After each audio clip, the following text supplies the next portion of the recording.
Good morning students, I am Dr. Priyanka Bhalerao and welcome to my YouTube channel Royal Educational Services। मेरे इस YouTube channel में आपको engineering mathematics से जुड़ी हर problem को solution मिलेगा। साथ ही साथ में अदर फील्ड में यूज होने वाले मैथ्स के भी मैं वीडियोस अपलोड करती रहूंगी। मेरा ये YouTube channel 9th, 10th, 11th, 12th JEE के स्टूडेंट्स के लिए भी बहुत यूजफुल है। मैं इसमें मैथमेटिक्स की ट्रिक्स और लॉजिक्स जो है वो भी बीच बीच में अपलोड करती रहूंगी। कि जैसे कि हम कंटिन्यू कर रहे हैं डिफरेंशियल इक्वेशन पे ही, उसका पर्टिकुलर इंटीग्रल निकालने के अलग अलग जो फॉर्म है वो मैं आपको बता रही हूँ। आज हम उसका फॉर्म देखेंगे 1 में F of D square sine x, मतलब हम साइन और कॉस वाला जो फॉर्म है आज हम वो पढ़ेंगे, ठीक है। एंड 1 में F of D square cos x, ठीक है। आज हम पर्टिकुलर इंटीग्रल का ये वाला जो फॉर्म है वो देखने वाले हैं। तो सबसे पहले हम इनके फॉर्मूले समझ लेंगे कि 1/f of D square sine x हो तो उसका पीआई का क्या फॉर्म होता है। उसका पीआई का फॉर्म होता है 1 में F of minus A square sine x, और सेम 1 में F of D square cos x होता है। तो ये होता है 1 में F of minus A square cos x. तो ये दो फॉर्म है जो आज हमको क्वेश्चंस में कवर करने हैं, ठीक है। तो इससे हम एक क्वेश्चन लेती हूँ, मैं एक क्वेश्चन आपको लिखती हूँ यहाँ पर। Solve D square plus 1 y is equal to cos 2x। ये आपको एक डिफरेंशियल इक्वेशन देके रखी, D square plus 1 y is equal to cos 2x, है ना। तो हमको क्या करना है, इसको सॉल्व करना है। तो हम स्टार्टिंग वहीं से, अब यहाँ पर क्या है आप देखेंगे कि डायरेक्ट डी स्क्वायर प्लस 1 देके रखा है। तो आपको जो स्टार्टिंग आप करते थे ना डी अपॉन में dx को डी से रिप्लेस करते थे वो नहीं करेंगे। आप डायरेक्ट इसकी क्या करेंगे, ऑक्सिलरी इक्वेशन निकालेंगे। ऑक्सिलरी इक्वेशन इज क्या होगी, एम स्क्वायर प्लस 1। हम ऑक्सिलरी इक्वेशन के लिए क्या करते हैं, इस कैपिटल डी को स्मॉल एम से रिप्लेस कर देते हैं। तो ये क्या आ जाएगा, M square plus 1 is equal to 0, यानी एम के रूट्स क्या हो जाएंगे, प्लस माइनस आई, यानी एम इज इक्वल टू हमारा आ रहा है M is equal to 0 plus minus I. और ये कौन सा फॉर्म है, alpha plus minus I beta, यानी कॉम्प्लेक्स रूट्स है इसके, ठीक है। तो इसका CF निकलेगा, CF इज इक्वल टू आपका निकलेगा इसमें, ये तो 0 वैल्यू है तो e to the power alpha x यानी 0x हो जाएगा। अंदर बचेगा C1 cos x plus C2 sine x, मतलब CF का फॉर्म क्या आ गया आपका, C1 cos x plus C2 sine x. ये आपका इस गिवन डिफरेंशियल इक्वेशन का कॉम्प्लीमेंट्री फंक्शन हो गया, ठीक है। यहाँ तक हमने करा। अब हम इसका क्या देखेंगे, पीआई वाला फॉर्म देखेंगे, इसका पर्टिकुलर इंटीग्रल पीआई, है ना। पीआई के लिए हम यहाँ पर फोकस करते हैं कि यहाँ पर क्यू की जगह क्या देके रखा है। यदि क्यू की जगह यहाँ पर एक्सपोनेंशियल देके रखा होता तो जो लास्ट हमने लेक्चर में पढ़ा था वो वाला फॉर्म यूज करते। अभी आप यहाँ देख रहे हैं कि यहाँ पर क्यू की जगह क्या देके रखा है, cos 2x देखे रखा है, ठीक है। तो हम cos 2x का फॉर्मूला देखेंगे कि ये रहा हमारा पीआई का। तो हम लिखेंगे पीआई इज इक्वल टू 1 में एफ ऑफ डी स्क्वायर। मैं बार बार बोलती हूँ कि जब भी आप कोई फॉर्मूला मैथ्स में या कोई एक्सप्रेशन यूज कर रहे हैं तो उसको वहां पर साइड में मेंशन कर दे कि हाँ मैंने ये चीज यहाँ पर यूज करी है, ठीक है। तो ये वाला फॉर्म यूज कर रहे हैं। अब मैं क्या कर रही हूँ, एफ ऑफ डी यानी मैंने आपको बोला है हमेशा ये डी वाली इक्वेशन होती है।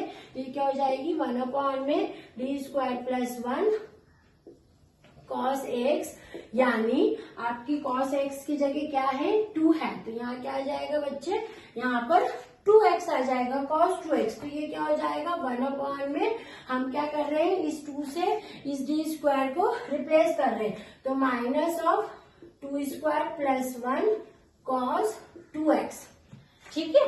अब ये क्या हो जाएगा, 1 अपॉन में। अब आप लोग गलती ये करते हैं कि जब इसका स्क्वायर करते हैं तो आपको ध्यान रखना है कि ये माइनस साइन का स्क्वायर नहीं है, ये केवल इस नंबर का स्क्वायर है, मतलब डी स्क्वायर। इसके साथ में ये जो माइनस साइन है वो इंक्लूड नहीं है वहां पर। आपको ऐसा नहीं करना है कि माइनस साइन का वहां पर मल्टीप्लाई कर देना है, ठीक है। माइनस साइन का मल्टीप्लीकेशन नहीं है वहां पर, केवल उस नंबर का है। तो 4 + 1 cos 2x, यानी क्या हो जाएगा 1 अपॉन में -3 cos 2x। ये क्या हो गया है, इसका पर्टिकुलर इंटीग्रल हो गया है। अब इसका complete solution, hence the complete solution of given differential equation is y is equals to CF plus PI। तो y is equals to CF कितना आया था हमारा, C1 cos x plus C2 sin x minus 1/3 cos 2x। और ये जो है हमारा उस इक्वेशन का पूरा कंप्लीट सॉल्यूशन है, ठीक है। अब हम इसका नेक्स्ट क्वेश्चन करते हैं। इक्वेशन हमको देके रखी हुई है, डी स्क्वायर सॉल्व,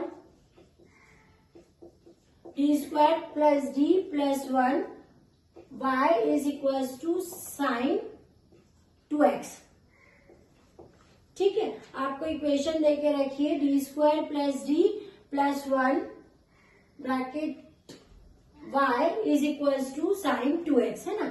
आपको इसको सॉल्व करना है। तो इसमें यहाँ पर भी आपको क्या देके रखा है, डी के फॉर्म में इक्वेशन देके रखिए। तो आप डायरेक्ट क्या करेंगे, इसकी ऑक्सिलरी इक्वेशन निकालेंगे। क्या निकलेगी, m² plus m plus 1 is equals to 0, है ना। अब इसके हम फैक्टर्स निकाल लेंगे। कैसे निकलेंगे इसके फैक्टर, सिंपल इसके रूट्स निकालना पॉसिबल नहीं है, तो ये श्रीधराचार्य का फॉर्मूला यूज किया जाएगा इसमें, -b plus minus √b² - 4ac upon में 2 है। मैं बार बार फॉर्मूले लिखती हूँ इसलिए ताकि वो क्वेश्चन करते करते ही याद हो जाए। और आपको ये हैबिट होनी चाहिए कि आप जब भी फॉर्मूला यूज कर रहे हैं तो वी नो दैट, क्योंकि आप जानते हो कि ये फॉर्मूला है, ना कि आपने बनाया है, इसलिए आपको वहां मेंशन करना पड़ता है। अब यहाँ हम लिखेंगे -1 प्लस माइनस √1² - 4 × 1 × 1 अपॉन में 2 × 1। तो ये हो जाएगा -1 प्लस √1 - 4 अपॉन में 2। तो ये हो जाएगा -1 प्लस माइनस i√3/2, यानी आपका रूट्स कैसा आ गया 1/2 प्लस माइनस आयोटा √3/2।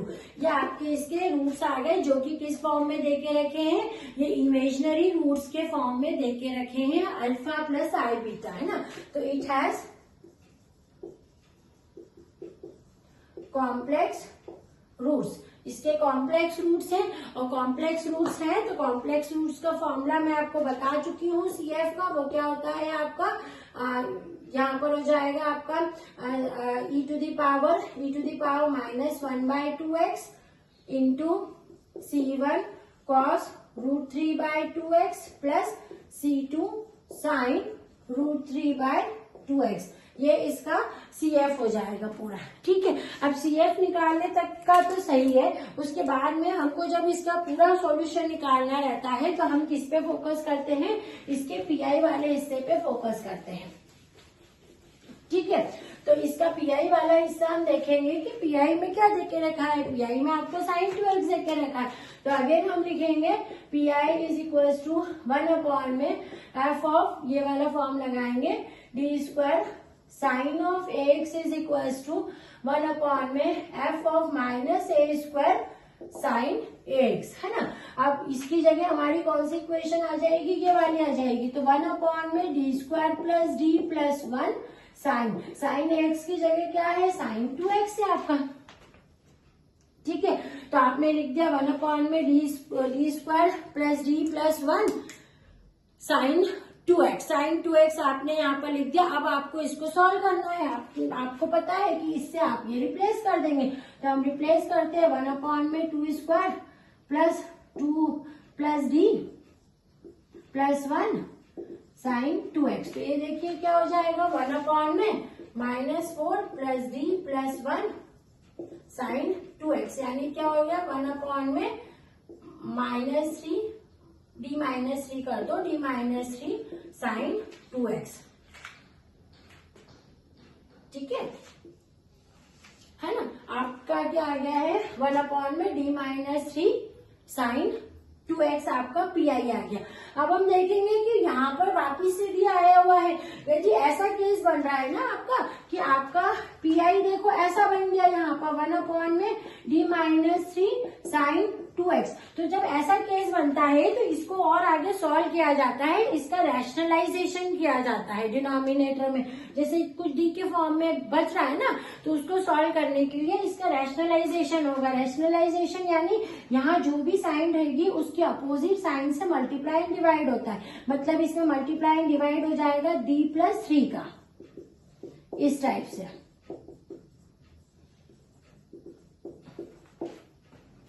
ठीक है, डी प्लस 3 का मल्टीप्लाई डिवाइड हो जाएगा। उसको मैं यहां सॉल्व कर रही हूं।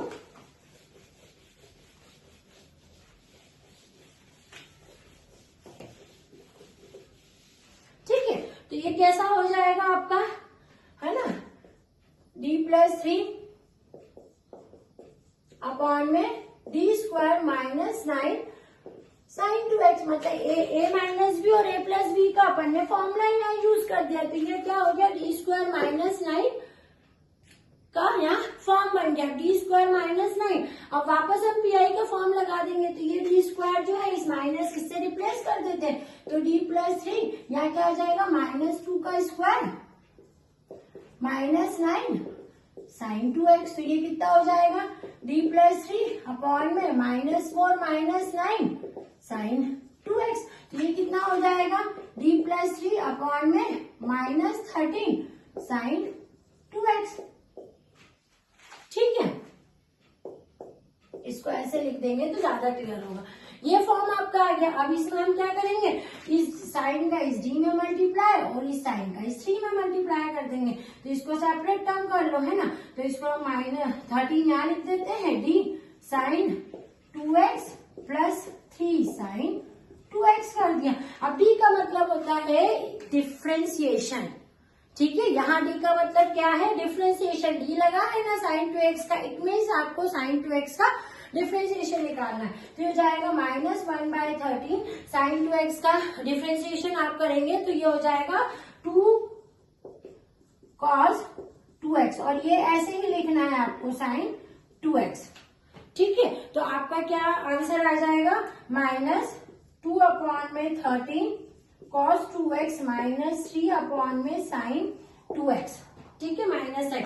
ये आपका क्या हो गया है, पी आई हो गया है। और आपका सी एफ मैं वहां पर निकाल चुकी थी। तो कंप्लीट सॉल्यूशन जो आपका बनेगा वो बनेगा C F plus P I, उन दोनों को मिला के बनेगा। तो आपको इस क्वेश्चन में आप देख रहे हैं, आपने इस क्वेश्चन में दो चीजें देखी। एक तो आपने साइन एक्स का जब पी आई निकाला तो आप यहाँ तक ले आए, पर आपका पी आई वापस आपके पी आई में फॉर्मूला लगाने के बाद यदि डी आता है ना, तो डी को डायरेक्ट रिप्लेस नहीं करना है साइन के कोफिशिएंट से। ठीक है, ओनली डी स्क्वायर होता है। अगर ये डी -3 या कुछ डी -4 डी +2 इस टाइप से आता है तो वहां पर रेशनलाइजेशन लगाया जाएगा। रेशनलाइजेशन लगाने के बाद आपको कुछ इस टाइप से इक्वेशन मिलेगी। तो आप यहाँ पर ये जो डी स्क्वायर हो इसको इस कोफिशिएंट से रिप्लेस वापिस से फॉर्मूला लगाएंगे, -2 स्क्वायर से इसको रिप्लेस करेंगे, फिर ये सॉल्व होगा, फिर इसको सेपरेट टर्म करेंगे। तो जहां जहां डी आएगा उसका मतलब होता है आपको वहां पर जो भी टर्म देके रखी है उसका डिफरेंशिएशन करना है। जैसे मल्टीप्लाई करने पे यहाँ पर आ रहा था D sign 2x। D sign 2x का मतलब होता है कि साइन 2x का आपको डिफरेंशिएशन करना है। तो डिफरेंशिएशन करके यहाँ पर रख दे और बाकी जो टर्म है इसको एज इट इज करेंगे तो ये आपका आ जाएगा पी आई। फिर इसका कंप्लीट सॉल्यूशन निकाल देंगे C F plus P I, यानी ये वाला भाग और ये वाला भाग दोनों को आप कंबाइन कर देंगे। ठीक है, थैंक यू।